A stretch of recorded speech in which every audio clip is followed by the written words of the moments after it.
Hello there. Oh my god, my eyeliner is smudged. Oh well.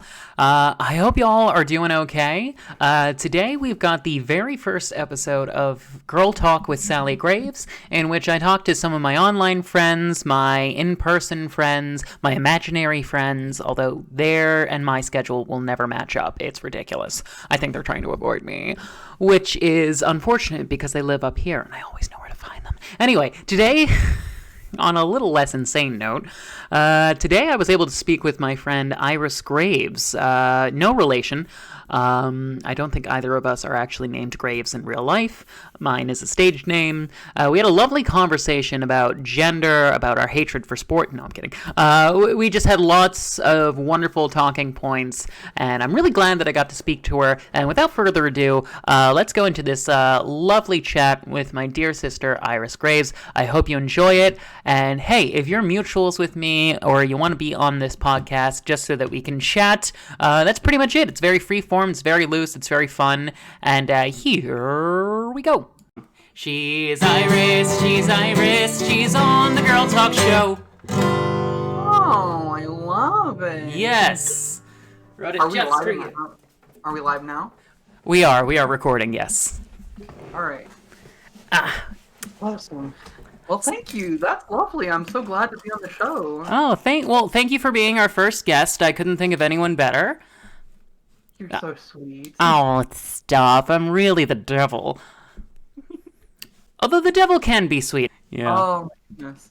Yeah. So that's why I've sort of embraced the gothic subculture, because the general impression people have of the devil is this like force for sheer evil, but in reality it's just become the opposite of Catholicism, and I think that's why so many people like me and Salem gravitate towards it, is because it's very much just that. It's the opposite of something that used to just be painful and terrible. I love Salem so much. Salem is great. Let's just spend a few minutes talking about how great Salem Black is. Of course. Would you like to start? Oh, yes. Well, they're always available for some Snapchat support, and Yes. they've sent me nothing but the most premium kitty cat videos that TikTok has to offer, and I'm so thankful that they exist. That is delightful. Salem was one of those people where it's like, I'm scrolling, I follow them, and I'm like, oh, I have a crush on this person, but then I become friendly with them, and it's like, oh my god, they're real! Yeah, absolutely. I mean, I happened upon them because I think I had a Shibari kick where I was looking at Shibari stuff on TikTok, and then so I like inadvertently had my algorithm tuned to King Talk for a little while.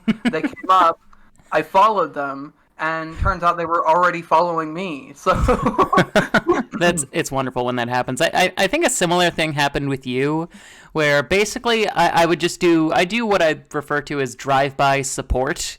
And I think I need to give it another name because it unintentionally evokes something else.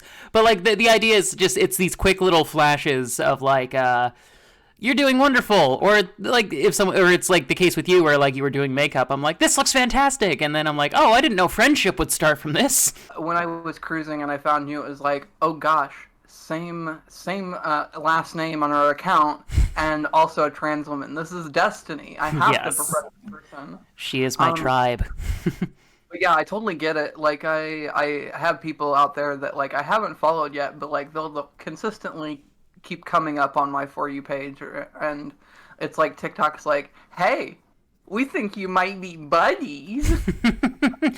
It's kind of like our parents, like, hey, we think you two would get along, but like the only like prerequisite there is you're both 12. It's like, well, why don't you go talk to someone who's, in my mom's case, I have to round down. Why don't you go talk to someone who's 29? Every year on her birthday, I'll call her up and I'll be like, I hope I'm as pretty as you when I'm 30. And she's just like, you're my favorite. I was like, I got her to admit it. Gotta secure yourself in the will, right? Exactly. Kind of like the prodigal son did. Like, I know like, you're familiar with that parable, right? Vaguely. Okay, so pretty much the prodigal son goes up to his father. It's a parable, I think it's from the Old Testament, but it's famous because in the Gospels, again, I promise this is not a Christian podcast for any of those listening. I just remember random shit. But like in the Gospels, when Jesus is starting to embrace like the sex workers and the taxpayers, people are like, Jesus, come on, these are the scum of the earth. So he tells the story of the prodigal son, and basically, prodigal son goes off, does all these like indulgent, hedonistic things, and then he comes back, and his father's like, hey, I'm just happy you're back. Like, thank you for like basically like the whole point is like he was more concerned with people who were sinners that actually wanted to be like good people than like people who just played by the rules like the Pharisees did. But the thing people forget is the prodigal son's story starts with him going up to his dad and saying, I want the inheritance that you're going to give me when you die anyway. The ball's on that guy. Oh my. That the Old Testament though. I mean, that's the whole funky fresh segment there. God. That book is wild cuz like pretty much the one of the like only people that doesn't have to like go to the sort of like Hebrew purgatory place that basically they're because you know how like the Hebrew ideal of the afterlife isn't really they're just sort of like we don't know but there's probably not hell. It's not as cut and dry as like other Abrahamic religions are where they're like when you die it's either painful or suffering. Well, pretty much in the Old Testament, it's like you just go to this like limbo place until the Messiah comes back, with the exception of Elijah. The prophet Elijah gets brought up to heaven, which I call bullshit on because there was this guy named Ezekiel, and God basically said, "Hey, you need to go preach my word, but no speaking." So he had to like just mime everything, and his life was the fucking worst. And it's like that guy didn't get the easy pass to heaven like Disney. No, what's the old SpongeBob adage? You gotta stop on your left foot, turn and Oh, I don't even precisely. recall. Like Yeah. I've been really obsessed with the show Superstore, and my favorite character is a floor worker by the name of Saeed. And for the context of this story, Saeed is Muslim, and basically this woman who's like she's having these like not labor pains, but she's having these like pregnancy pains. So she found this like little janitor's closet to go and like ride it out. And so he walks in with a prayer mat and he goes, this is where I do my praying. Can you move over? He's like, come on, Allah's a stickler for time. Let's go. And it's just like, I love how casually he said that. Just like, Oh my. dear Lord. And like, I'm very against organized religion, but like, I'm still endlessly fascinated by it. I kind of look at organized. I mean, as long as people are like using it and not like abusing it, I'm Yeah. totally fine with it. It's just like the same with like mysticism and astrology. It's like none of these things are really for me, but Hmm. if they're giving people peace and they're giving people like comfort to get through this existence, like more power to you. Precisely. Like, if someone like I have like there's this like line that's often stated usually amongst edgy comedians where they're like you're not allowed to say anything about Islam, and it's like yeah, you are. It's just the problem is when people critique Islam it usually turns into I don't like people from the Middle East, and it's like, well, that's not the religion, that's just the people. Right. It's just so like my family and I, like my younger brother and I, will have these like discussions because we were both raised Catholic, both very much what did not have a good time, and so like we'd sort of talk about like our criticisms of various organized religion, and like it's annoying because like I feel like you know how like there's that thing where like you talk to another white person and they're like, hey, I can confide in you about how racist I am, right? And it's like, what? No, I didn't fucking want that, John. Absolutely not. Absolutely not. Yeah, precisely. So like I'll be critiquing like just like it's not critiquing so much as I have questions like if someone grows up being forced to wear a head covering, is that truly their choice to be devoted to their god? And like it's more questions that like I can't answer. And like I'd be happy to hear someone go, well, actually, it's not a feminist or sexist issue because this, and this. And I'll probably still disagree with it, but like it's something I want to hear. And then people will lead in and just be like, yes, those people are terrible. And I'm like, nope, that's not what I'm saying. That's not, this isn't a Klan rally. Come on. Yeah, I mean, I think that if we all like seek, I mean, in our, I wouldn't even call it critiques, but like our path to understanding, we go at the human element first and talk to people on a human level rather than like looking at them as their ideologies or whatever. Exactly. And we're definitely gonna get a lot farther than if we didn't.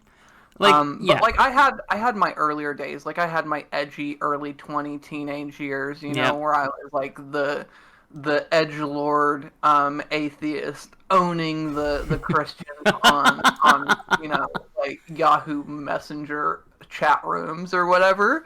Or Um, as they call it in Bruce Almighty, Yahweh chat rooms. I love that joke so much. my Now goodness, that's an edgy joke.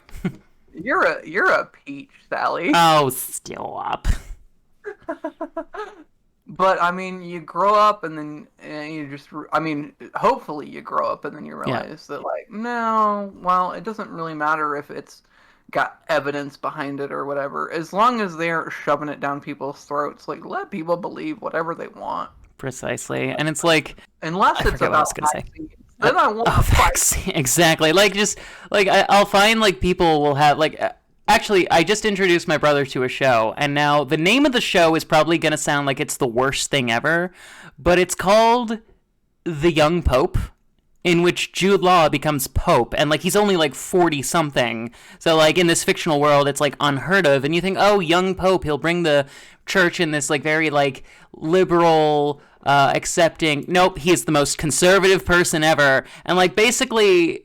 It's a show I say to people like it's a show about the Catholic Church by people who fucking hate the Catholic Church. And the thing is, like they fucking nail every single aspect of it. And like there's this moment where like they're basically you can hear the prayers of the various cardinals because they're like, I would like a pope who accepts gay people, or like I would like a pope that lets priests marry. But then you get to the guy where he's like, I would like a pope who has no tolerance towards gays. And it's just like, I really appreciate that they didn't do this whole fluffy thing as opposed to like they showed like, nope, these are political people with very political agendas running a very big tax exempt organization. I don't know about the rest, but I want a pope that supports Spaghetti Tuesdays every Friday. I want a pope that looks like and is Dolly Parton. Yes! Working 9 to. Oh, I can't. Don't want to copyright strike. No, that's fine. I mean, the top comment for that music video for a while, somebody said, "This is the loveliest portrayal of hell I've ever seen." Oh, we love Comrade Dolly. Exactly. Comrade, gay loving dog. Like people would say, like a lot of your fans are gay. She's like, yeah, that's why. And she more or less, in a very tongue in cheek way, said, yeah, that's why I'm successful. Like that's not an easy demographic that you just get. Like especially in like pre-marriage equality days in the United States. Gosh, speaking of legislation, I mean, have you been keeping track of the Equality Act going through right now? Admittedly, my head has been mostly in the sand for my own mental safety. But fill me in on it. Basically, they're trying to date the Equality Act to include gender protections and sexuality protections. I mean, yeah, So good. basically, bringing legislation into the forefront Right. of modern standards and practices. You'd think that it'd be common practice, but there's like quite a bit of blowback, Yeah. Ugh. even in the year of our Lord 2021. Yeah, and a lot of people like to think like, oh, that generation is dying. I don't think they are. Like the same way that like more like I'm so glad that like a kid who in high school didn't have those like internal struggles that I did, because like that kid in high school probably got on puberty blockers and is now like presenting as their true selves, and I'm very happy about that. But I feel like in the same way there are still kids being raised in very conservative environments, and like you see them on TikTok all the time. Like they're these young Gen Z kids who are super transphobic. I'm sorry, Yeah. super straight is what I meant to say. No, I'm kidding. Oh no. First of all, you mother, everyone's just like, oh, it's the grinder colors, and I'm over here just like, I used to love Halloween, and you bastard. Oh no. Yeah, I didn't even think of that. Yeah, just Yeah, like, that whole whole movement, I'm trying to is my absolute hardest to ignore their existence, Right. because really it started as like a 4chan thing, Right. And as most of these things do. yeah, and And like yeah, go on. I've spent my fair share of my teenage years cruising slash B and all that. Could I you know tell me what slash B is? Because here's the thing. I purposefully avoid 4chan because I just feel like I would not enjoy it. So when people say slash B, I don't know what they mean. Okay, so that's the board on 4chan. That's the random board. That's where Okay. they have little to no moderation. Oh, okay. That's where these things tend to start. Right. So like, I'm 14, 15. I know, everybody gets on there before they're 18, but like, 2000, 2003. Yeah. Anyway, like I was cruising that back then. I mean, I had some really horrible opinions. Oh, so did I think I. everybody, skeletons in their closet in that facet, but Right. there's growth. But like I understand the mindset of these people. They have a movement where they will flood some type of platform with some ridiculous thing that is its only purpose. The only purpose is to rile people up. They don't actually like believe any of this. They're not drinking the Kool-Aid. A Right. lot of them probably are like secretly attracted to trans folks. Oh, But totally. the thing is, Yeah. like Or they get off traps, as they on probably think of them. Like, to be brutally honest. yeah, so they get off on the fact that like people are getting upset. Right. That's the only purpose. It is internet trolling 101.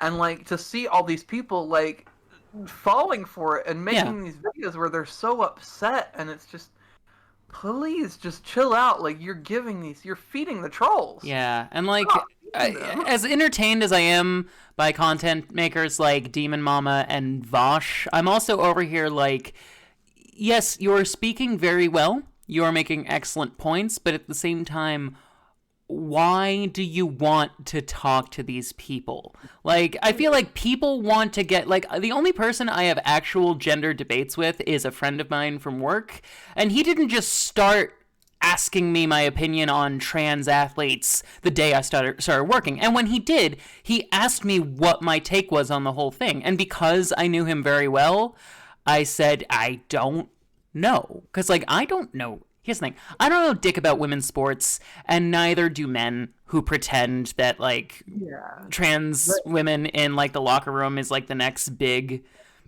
problem, when in reality, we learned that the former president in the locker room was the big problem. Right. And, like, Yeah. as a result, like, when people come at me with this ridiculous shit, part of me used to, like, okay, so I was on a date with this ex of mine. And for very obvious reasons, I'm not going to name her. Let's say her name was Megan. So, Ooh, you should let the guest just make up a fake name. would you like to make up a fake name for my ex? yeah, And keep in mind, she sucked, so go on. Okay, I think her name's Petunia. Okay, so Spitunia. I know you said Petunia, but I'm editorializing here. She was on Tumblr and she was arguing with these TERFs. So Petunia and I were on a date. It was a long distance relationship and I had finally flown out to see her and it was wonderful. But she was like, now I'm fine with someone being on their phone when I'm on a date with them, but like it kind of has to be equal, if not a little bit more in my favor of like time spent with me. Because like if I know that you're not just ignoring me by being on your phone, then I'm not offended. Go surf Reddit all you want. But like she was getting very upset and like she was just kind of shushing me because she was arguing with this TERF on Tumblr, and I got very like visibly upset because I don't believe in hiding that sort of emotion. And she was just like, hey, this is important. I'm doing important stuff here. I'm like, okay, but like, Everybody is wrong on the internet. exactly. But it's just like, how is arguing with this dipshit woman actually going to, because she thought she was fighting the fight for like future generations of trans children. And it's like, trans children will go on to be trans adults and trans people. Like, a TERF can't actually stop that sort of thing, like on the internet alone. They can stop it when they go into legislation or when they try to get like a public forum or stuff like that. And I don't mean an internet forum, I mean like a public platform rather. And it was just sort of like, sorry? Or if they try to write a series of wizarding books. It was just like, so rather than spend time with someone who loves you and respects you and sees you as you are, you are essentially on a date with TERFs now. Yeah, I for one am not wanting to bring the turfs into the bedroom. Precisely. Like, I bet even though they're obsessed with like the vagina, I bet even they can't find the G spot. Ooh, yeah. It's like I always say to like people, I was like, you know, the key to finding the G spot, and they're like, what? And I'm like, communicating with your partner. It's this wild thing. You just gotta talk it out. Yeah. Also, like, it gets to it. Like, I used to think that the worst social thing ever would, like, oh, what if I'm a bad lay? Are you okay if we go down a sexual route here? Yeah, that's fine. Cool. It's just one of my base fears was like, oh no, what if I'm a bad lay? And then I realized that, oh, the majority of people that I'm having these relations with are people that I'm very close to already. So we can just stop, say a sorry that isn't really necessary, and then like eat snacks and watch cartoons. When in reality, I used to cry because I was just like, I can't please anyone. Now I'm just like, oh, we're batting like 200. We're just not doing well. Okay, we'll call it. And then like. It's like so not the end of the goddamn world. Any numbers associated with sports, you're gonna go right over my head. So if you're here's the thing, and sports people, you can correct me if I'm wrong. When you're batting 1,000, you're doing great.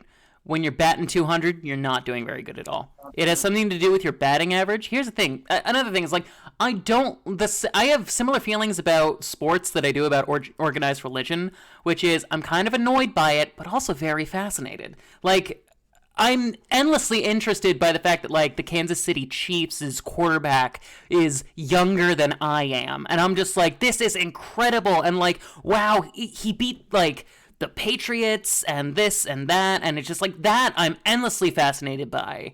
Like, or like someone like Michael Sam who came out as a gay man, and I'm just like, this is awesome because football is a big manly sport, and he's showing that like he is like still like a sportsman. I realized that was the gayest way of referring to someone as an athlete, but I was quoting Nathan Lane, so it's okay. No, but like I mean I have my feelings about it too. Like I don't. Organized sports is kind of like not for me, but I do consider myself a trans woman athlete in that like I'm into competitive running. Nice. So when when there's a debate going on about like trans women in sports, like I feel like I got a horse in the race. Yeah, totally. For this whole thing, and I think that like. The science is just like there that like after 2 years of being on hormones, there's really no benefit that we have over a cis woman. I mean, Right. have you? I can't even open a pickle jar these days, let alone try to outperform like a cis woman in a sport. And like we've been allowed in the trans people have been allowed in the Olympics since 2004, and you'd think that if like trans women had such a huge advantage, we see them dominating every field, but they just don't. The other thing I was saying, like, so like the average person knows I think the average sports fan who isn't an athlete knows less about sports than they think. And one example being my former gym teacher. We'll call him Mr. Cunt because that's what he was. Mr. Cunt would tell like his male students like, actually the average high school student can run faster than a female Olympian. And I said because like I was talking with some people about that, and they had mentioned he had said that, and I was like, I don't think that's true. They're like, well, it is. I'm like, yeah, but it really doesn't sound true. Like you telling me that some like high school track star that does like track and field occasionally, like every other day or only on the weekdays, can go up against a woman who is doing this for a goddamn job? Like and I might be wrong, but like if I cared about researching it, this would be the kind of thing I would look into because that just doesn't sound legit to me, you know? It's probably some like skewed statistic or whatever. I mean, that's they love spewing off. We live in a post-fact society. It doesn't really matter because people use their feelings as their facts. Well, my friend Ben has this annoying little cat. No, I'm kidding. I feel like that. You know how like when people used to talk about gay men, they would refer to them as a friend of Dorothy. I think we need to refer to like closet bigots as a friend of Ben. Uh, He's a Shapiro hero. Just oh no. You know what scares me? You know what keeps me up at night? I mean, I could make a long list of things that keep me up at night, Yeah. but we'd be here all day. What keeps you up at night, my dear? I have a strong feeling that Shapiro may run for president one day. Would you rather have President Shapiro or President Carlson? Uh, Or should we kill ourselves? uh, no. I'm leaving the country. Oh God, I got people in Italy, people in France, people in Scotland that'd take me in a heartbeat. lovely. I'm ready to expatriate. I would love to do like a sketch where like I get these Irish actors and I show up with like a duffel bag, like dressed like a turn of the century Ellis Island immigrant, and just have them go, well, look who's come crawling back at the feckin' woodwork. But well, yeah, I mean, I'd love to make it out there and visit with you, meet you in person, and like Yes. get to see the Graves family. I have a thirst for travel now since like I did my North Carolina trip last year. And why And did you do that to yourself? yeah, it was my sister was already going and she's like, "You want to ride along?" And I had friends in North Carolina that would let me stay there for a week that we were there. So I was like, "Yeah, let's do this." And now I'm looking at potentially flying out to Utah within the next coming few weeks because somebody wants to give me a car. So I'm gonna fly Oh, out and then drive it back. you're driving back to Utah. I mean, No, From Utah is what I mean. yeah. So 1,400 miles, Oh, about 20 hours. wow. Like how many how much tracks do you think you'll be able to make in one day? I'm not looking to rush. I Right. mean, maybe try to do it in 4 to 5 days. Hmm. Um, I know I can pull over and sleep in Walmart parking lots. I'm not trying to like pay for. I mean, my bank account did get Jimmy Stimmy, but uh, it's not gonna get me, super far, and I'm trying to make it stretch as long as possible. So like, it's gonna be a peanut butter and jelly from Walmart, and then go take a nap out in there, type of deal. Here, Um, I have a question for you. yeah. When doing long drives like that, do you think you'd be listening more to music or more to podcasts? Oh, absolutely, I podcasting. knew you were gonna say because you kind of need someone to like be with you in the car, so to speak. Yeah, I mean, I am planning on going with somebody, Oh, nice. and we'll see how that goes. 'Cause there are somebody that like I went to school with, and then we were estranged or whatever, didn't talk for years. And now in the last year or so, like I've become close with them, and then like when you travel with people, I guess you really find what kind of Right. person they are. So I'm really interested to see how this goes. If we're gonna like either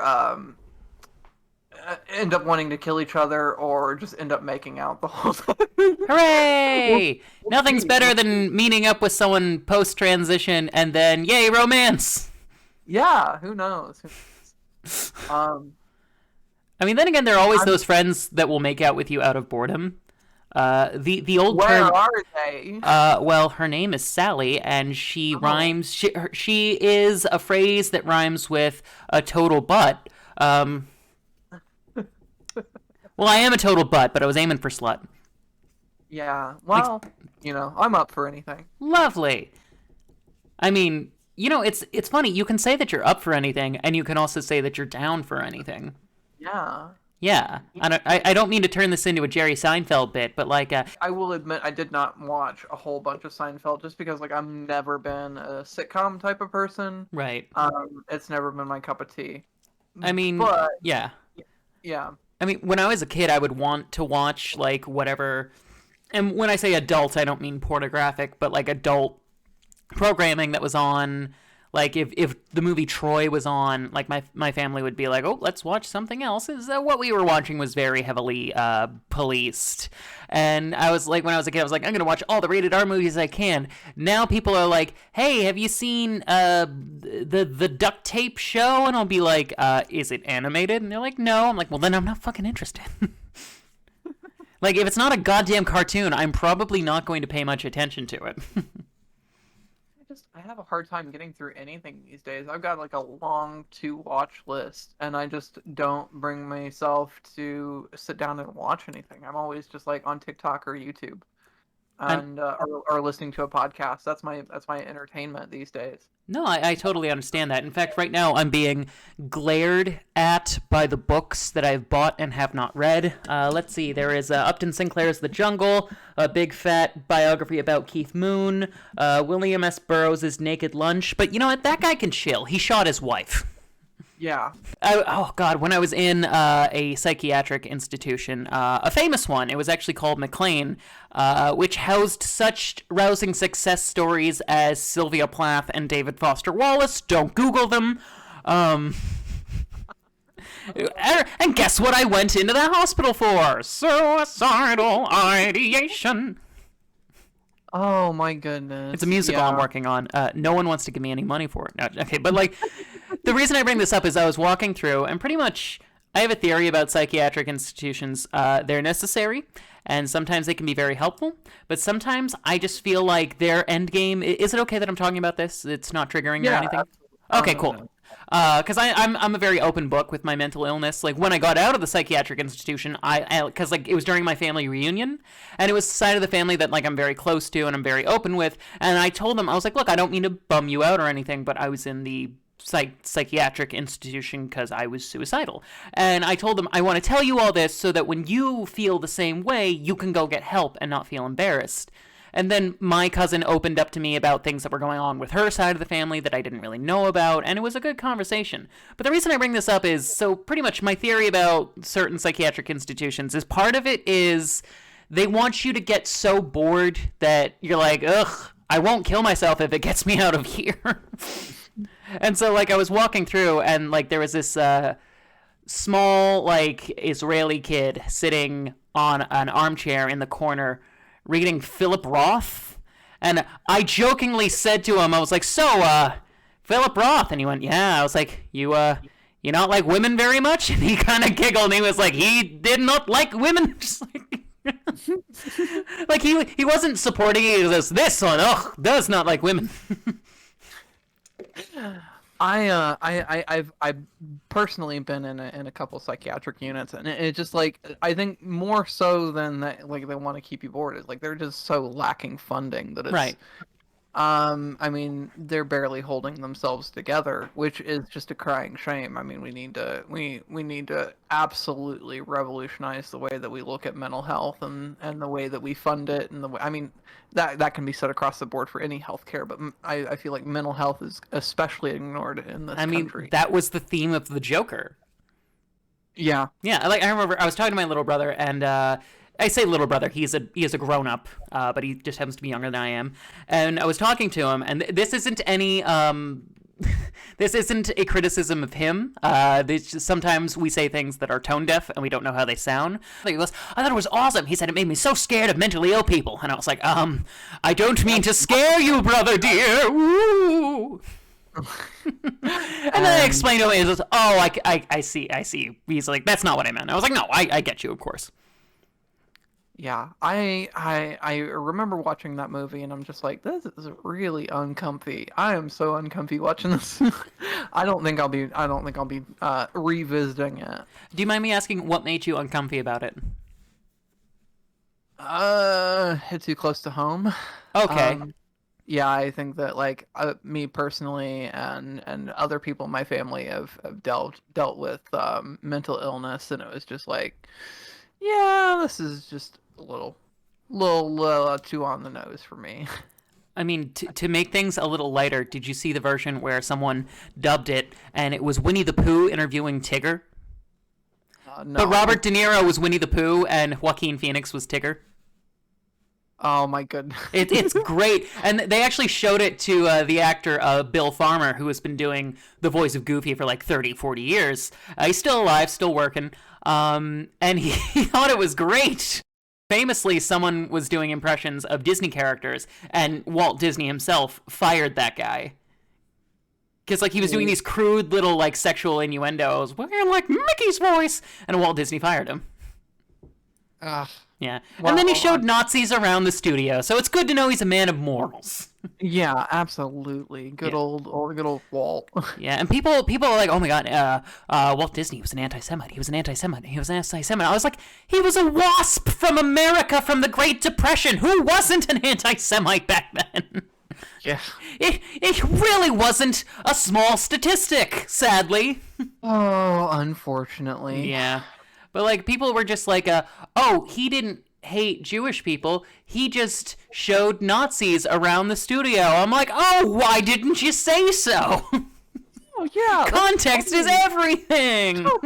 Totally redeemable. The politician actually from my district here was the one. Yeah, I had the controversial, like, oh, Hitler was right on a few things. It's just like, no, why? It's why like, would you say that? Lady, if that sentence doesn't end with, like shooting himself, but that was too little too late, then no, you can't backpedal out of there. I actually met that person. Oh, God. You met Hitler? Wow. What was he like? Was he nice? I heard he was not. No, I'm kidding. I met Mary Miller one because I live in this small, tiny little corn town, and it's called Corntown, right? Cornton, yes, Cornton, Illinois. It might as well be, but Right. like there's this new diner in town that I had stopped in because I wanted to. I think I was getting a charcuterie board for a bit on TikTok, and she came in with her husband and her daughter, and she looked at me like I was just the most disgusting thing she'd ever seen in her entire life, and I'm just like, But you're okay. also blonde-haired and blue-eyed. She didn't assume you were part of the fatherland? Excuse me, Miss Sally, I am a ginger, and Oh, you're ginger! Yeah, I will not have you disrespect my ginger roots. I am so sorry. I thought you were blonde. It's okay. I mean, here's the thing, like, and this, I fucking love ginger people. Like, y'all have gotten the short end of the stick as far as, like, basically, they're the punching bag of white people. Like, to quote Reginald D. Hunter, he goes like, making fun of ginger people, that's just classism, which is racism for people who look like you. Yeah, I mean, I got my fair share of like bullying for it, but like. But here's the thing: I love gingers. They're the cutest. But I do still claim the ginger title. My hair has faded to a blonder with age, but like all I have to do is think about the sun for too long, and I'm burning. I've got freckles, but they're kind of like hard to see. I have light freckles under my goth pancake makeup. Aunt Jemima is the true goth. I don't know if that's an okay joke to make, but I don't know. I'm going to be. I'm gonna have to do a Sally makeup look one time. Yes. The key is think about male musicians that you've idolized in a parasocial relationship, and you'll be crying in no time. Good, you've got it. But then again, Iris is over here like, pretend to be attracted to men. What the hell? How the hell? Exactly. What the hell is that? My hopeless sapphic disaster heart doesn't know anything about how to be attracted to men. I mean, sorry. No, it's totally fine. It tried for a while, but no. So you know how they say that like with trans people, we tend to come to terms with our sexuality before we come to terms with our gender identity. Because I'm just a weird fucking alien lady, did it backwards. I did the same. I thought I was asexual for the longest time. Right. Then I came out, and then I'm like, oh, okay, this is all just related to my body issues. Yeah. Not that asexuality isn't valid. I mean, tons of people experience that. Oh, of course it is. No, this isn't the Discord. This isn't the discourse chat, folks. Don't worry about it. We got you, ace people, ace and aros. Oh, yeah, we love them. But like for me, it was like, oh, okay, so this is tied to my sexual or my gender identity and like my body image issues, and then like I start transition, and I'm like, well, maybe I'm pan because like I find myself like semi attracted to everybody, but I think that like the early days I was definitely trying to pursue men because I think that it was definitely more validating in my Oh, mind, certainly. or for other people to understand like, And I oh, she transitioned and she's like, going to be pursuing the American dream. Like, I'm going to get a husband and a house and 2.5 children and a white picket fence and all this, if you and didn't like, say white picket fence, I was going to jump all over you. What about the fences? and then it just wasn't for me. I mean, I came to the conclusion later on. I mean, this is really cliche, but I was watching Blue is the Warmest Color, and I'm just like, yeah, that's what I want forever. Men can get on out of here.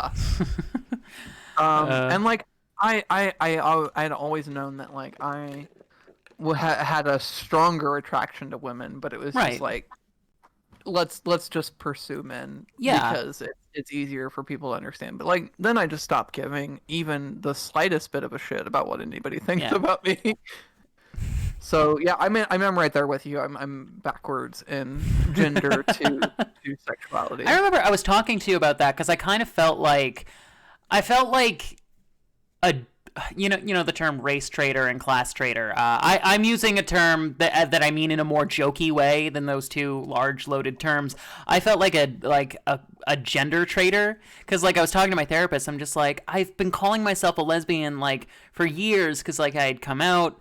To myself, and I had come out publicly, and a partner of mine who I still see to this day, a non-binary partner, was like, "Do you think you're going to be less attracted to me because you seem that the more you go along with like your gender transition, you seem to be mostly like, and you call yourself a lesbian and stuff." And they weren't being like scared or like bigoted. These were legit questions, and I said no. And I told them that as they knew, lesbian doesn't always mean I'm only attracted to binary gender. I'm sure there are plenty of lesbians out there who have a non-binary partner and are in a great loving Right. relationship. That was me for a while. I mean, Yeah. I was dating a non-binary person, and I asked them what we should call this, and what I should call them, and they were like, "Well, I guess you should call me your girlfriend, and that we are lesbians." And I'm like, "Okay, that's okay.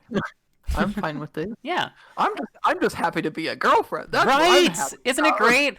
So yeah, pretty much what started with me was like I would repress my attraction to masculine folks because I want to be inclusive as to what like my true attraction is, and I would repress that for years and years and years and years. It would be hurtful, and I feel like I would, and it's pretty common for like trans women when they're closeted to be attracted towards the kind of people that they want to be.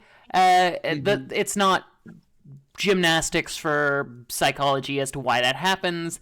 Yeah, I mean, I think social paradigms are switching. I think that Yeah. like by the time that like we're old enough to be, considered as like grandparents or whatever, I want um to be an elder so bad. I want to be an elder trans so bad. Um Yes. but I think that like we're really gonna start seeing like the binary just kind of thrown out the window, Oh, and totally. just these spectrums are too fluid to remain as in the binary, Right. and um people are just gonna be like, yeah, whatever. Well, Yeah, actually, can I tell you about a little something that I'm not interrupting you, am I? no, go for it. Okay. So a little something that actually gave me like a lot of like inspiration was the rise of prominence of femboys.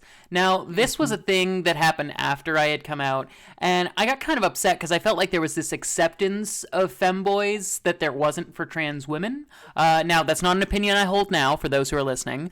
And I was kind of angry that they could get away with this like high femininity, but also having like a low voice and like a penis or something like that, and not be bigoted because they could just switch it off. But then I thought to myself, Yes, but if they can wield hyperfemininity like a sword at will, then so can you, girl.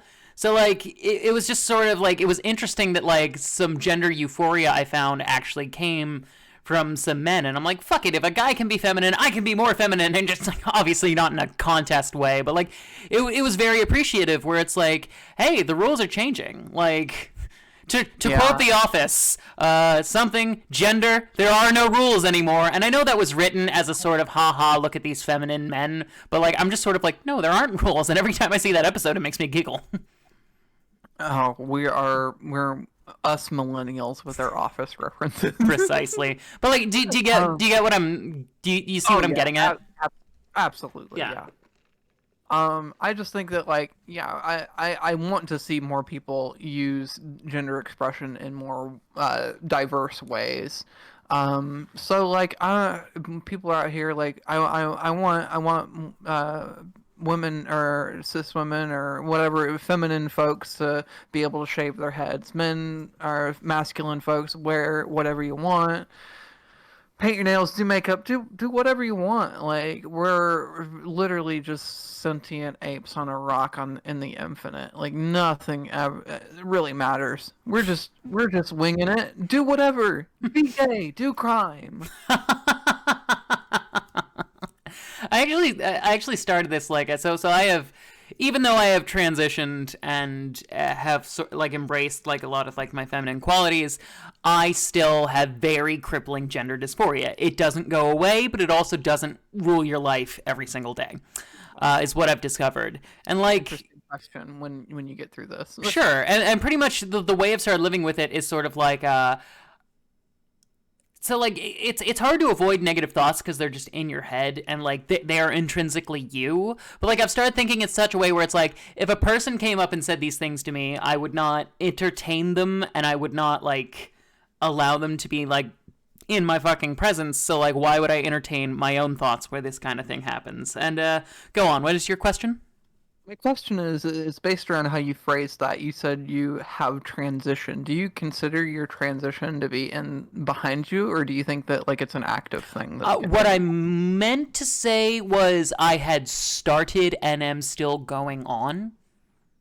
Gotcha. Like, does Okay. that I make was sense? just like, yeah, I was curious because like I don't think I'd ever heard anybody refer to it that way. So I just wanted to clarify. No, Because I consider my gender like I consider my transition rather to kind of be like you ever meet someone and they give you the impression that they've gone, I'm done learning, I've learned everything, and then that person tends to have very backwards, very like paused beliefs that don't progress any further. Well, I feel yeah, like yeah. your transition should be allowed to be like this fluid thing. It's like the old joke, gender reveal party, and then I pop out with a super soaker and yell, "Gender is fluid, you cunts!" I mean, I think it's also like a dated way to look at transition too, because Yeah, like they're I mean, it puts, I guess it's unhealthy, and then it tends to put like passing and like being able to achieve a level of um camouflage in society that would be considered a end of transition. But like right. I definitely don't look at it like that, because I mean, one, it's we look at gender and these things can entirely differently these days, but like also like I'm realistic in that those goals are not the end goal for me. They shouldn't be the end goal for anybody unless that's something that you're striving for. And even then, like temper your expectations, because no matter what, there's somebody that's gonna try to ruin your day over uh anything, and especially yourself, especially the dysphoria like you talked about. Like I know trans women that are completely quote unquote passable, but they still suffer from the dysphoria that doesn't go away. Yeah, They still have their moments of weakness where it's like, gosh, I feel awful about myself. right. And I am of the belief that having goals for your transition rather than just accepting where it goes is a recipe for disappointment. Yeah, absolutely. Yeah. Now And there what's are looking manageable things like I'd like to wear more black clothing, or I'd like to braid my hair, or I'd like to present like this aesthetic. That's fine because you can reach those tangible things. But just like, are you transitioning so that other people will treat you better, or are you transitioning so that you don't want to die every day? And like, right. I'm sorry to make And that sound dramatic, but it I do want to preface with the fact that like not everybody suffers from dysphoria, so this is precisely. definitely like not an every trans person Yeah. type And like situation. But, like, when people say like you need dysphoria to be trans, I'm like, well, I will argue that even the people that say they don't have dysphoria, I believe they have it, just not in the way we commonly think about it. I I believe think your dysphoria can be as minimal as, well, I'd much rather be wearing a dress, or I'd much rather people thought of me as a woman. Like, I think that it's I just think not our only sort of our dysphoria. dysphoria Geiger counters won't necessarily pick that up because it's not as much of a long internal struggle. Like if a person says they're trans and they don't feel dysphoria, I oddly enough I don't have any fucking questions for them. I'm like, yeah, okay. Right.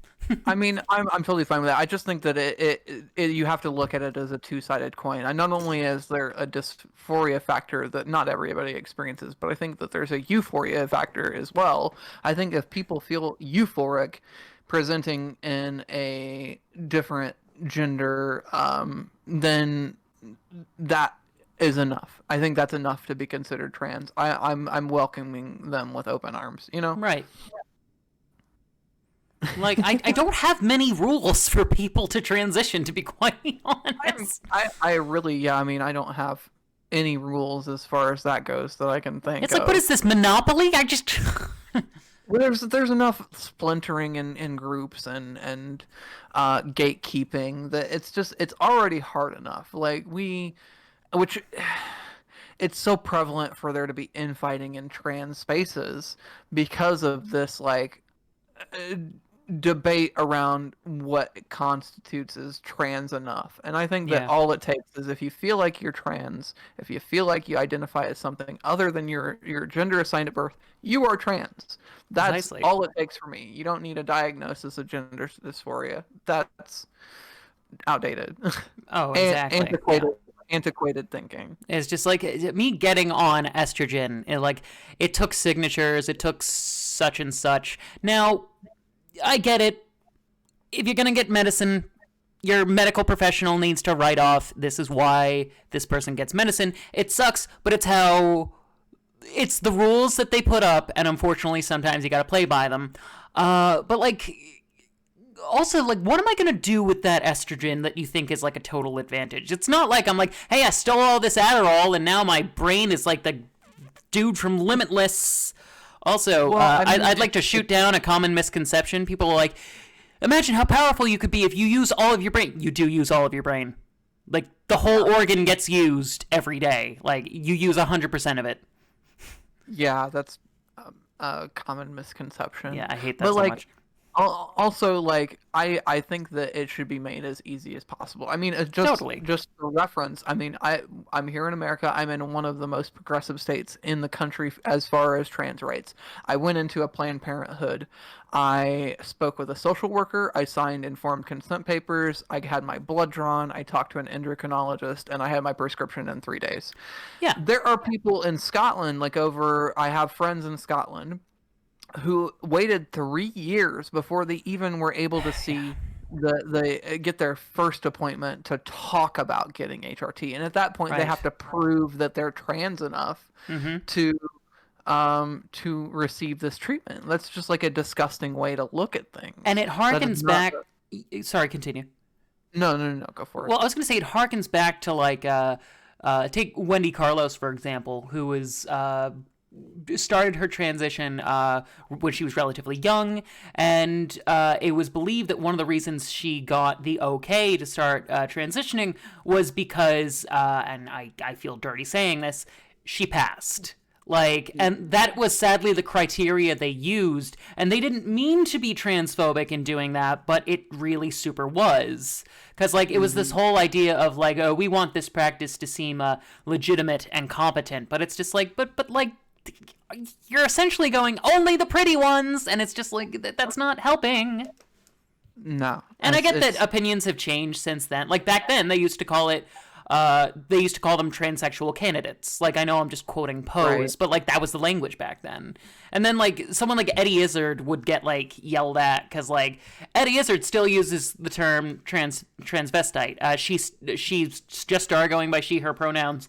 And I'd be talking to trans people. They're like transphobic. I'm like, how? And they're like, well.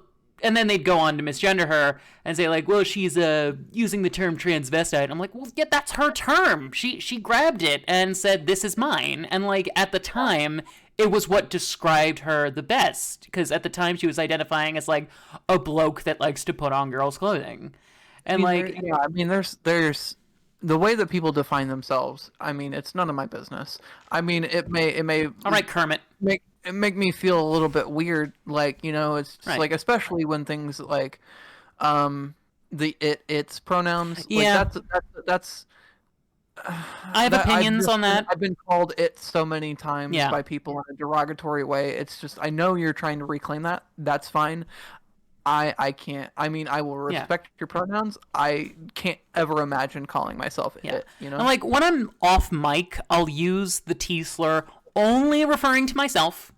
But like I do that very deliberately because it's sort of like, well, I don't know if that's gonna make you feel really bad just hearing it. Yeah, like, I mean, for me, it makes me cringe. Like, yeah, I hate that word. Like, just like, which is precisely why I didn't launch into using it. Like, even if I were, I would have put more of a warning at the beginning of this episode. But like, how do I put this? Like, you meet though, like, again, I imagine that like growing up as a white kid with white friends, you'd come across some so-and-so who really wants to use insert slur here. Like, I'm not getting specific because it could be a bunch of them. And they'd be like, oh, I really want to. But like the first time like I learned what a certain word meant, my brother phrased it like this. He said, hey, don't use that word. It makes this group of people feel really bad, and it's very mean. And immediately from then on, I was like, oh, I don't want to make people feel bad. Like, that would suck. Like, that's awful. And, like, it was very quick, like, and, like, you call me a virtue signaler all you want, but, like, when I'm listening to a Kyle album or, like, Biggie Smalls, I don't feel a huge, like, and when I'm alone in my car, I don't feel a huge desire to do 100% karaoke. You know what I mean? Yeah. I don't blame you. Yeah, and my sorry, continue. It's just not for us to use. Yeah. I mean, we can reclaim our own terms, but Yeah, like totally. we've got to respect people in their process of reclaiming whatever they have been to be oppressed with. I try to present as genuine of a version of me as I possibly can, and I guess that has attracted folks. I like talking to people. I like I like that human interaction, but like it's easier for me because I'm a child of the internet. I'm a person who's been on the internet for years. I think that it's a lot more difficult for me to do that in person, but when it's through a screen, I find it very easy, effortless. So like my interaction with other people online, it flows very easily. I like putting in the effort there because it's like the idealized version. I wish that I could do this in person. Yeah. But I get, I'm a little nervous. That's okay. I'll be your short, bitchy friend. I mean, to an extent, too. I mean, I'm getting better, and I think that the show and the platform over the last year has definitely helped that. Yeah. Because it's like if I can embarrass myself in front of thousands of people, then who cares about going and asking that cute girl out on a date? Like, whatever. What's the worst she gonna do? Is she gonna, she can say no, and then but we could still be buddies. That's still fun. Of course. Iris doesn't mind the friend zone. Well, I hate that term. I know! I knew you were going to say that. So much. I hate it. Because that should be the goal. I want to be friends with everybody. Yeah, it's like, friendship? It's a much better alternative to loneliness. yeah, like I am not entitled to anybody's intimacy, and I don't want to ever feel like I am being uh put down by being denied that. Like Right. no, that's nobody has access, full reign access to anybody's body without their consent. Right. And if you don't have that consent, like get over your goddamn self. Precisely. And also, like, you talk to someone, you tell them how you feel, they say that they don't feel the same way. Shouldn't that kind of be a relief? Like, Yeah, like absolutely. it's You kind of don't like, have yeah, like when trans people on Tinder are just like, then so and so found out that like I'm trans and now they're not interested. I'm like, yeah, that sucks, but like, isn't that a good thing that like like you got that I shit wouldn't out of the want to way be with early? anybody who thought that was a deal breaker. I wouldn't want to be with anyway. Right. Like you're doing me a favor. Yeah, I love that tweet where the guy was like, "Yo, transgender pussy. I bet that shit is fire. I bet it's heated interior. It's the fucking best." It was just I gotta tell you. So there in Miss Heather's server, I was having kind of a rough moment at one point, and they had me absolutely rolling. I was crying, laughing so hard because we were talking about my WAP store surgery coming. That's the potential WAP surgery hasn't been well, confirmed yet. fingers crossed. I hope that turns out okay. Fingies crossed. Yeah, I go for my consult in 2 weeks. So, basically, they found out that you have to get electrolysis down there Ah, before you can get the inversion. Otherwise, you grow hair on the inside. oh yeah. Um, and they ran with that. And they were like, "Oh no, Miss Iris is gonna have an electrified puss. She's gonna have RGB lighting. Miss Iris is gonna come over. And she's like, hold on, let me charge up my puss, and the whole block's gonna lose power. Let me get my generator. I'm gonna get sponsored by by Corsair. No. Yo, Iris got that Thor pussy. Oh yeah. Also, like, I love the word pussy. Like that's how I refer to like my own future vagina is as my pussy. Okay, like yeah, love the term pussy, but do you have a favorite euphemism? Um, let's hear yours first. Whisker biscuit.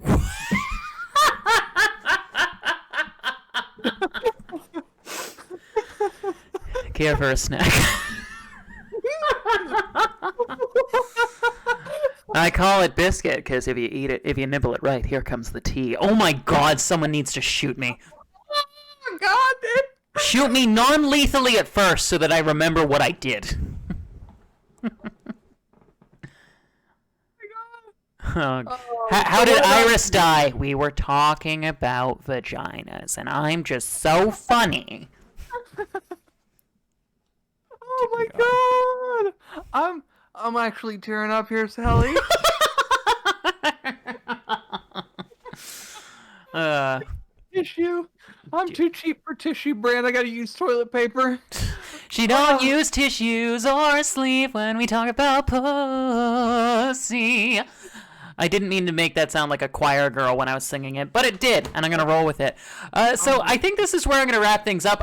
Thank you for, pun intended, a very electrified conversation. I'd love to have you back on, and thank you for being our first guest. It's really appreciated. It was an absolute honor and a pleasure. Thank you so much, Sally. Oh well, thank you, sweetie. I've known you for only about a year or so, but I truly mean it when I say I love you. Oh, I love you too. Okay, good. Well, hey, From the bottom of my chilly Cornton heart, I love you. I mean, I'm more likely to get a vagina than a heart, so I envy that. All right, take care, sweetie. I love you. You too. Bye bye. Okay, bye.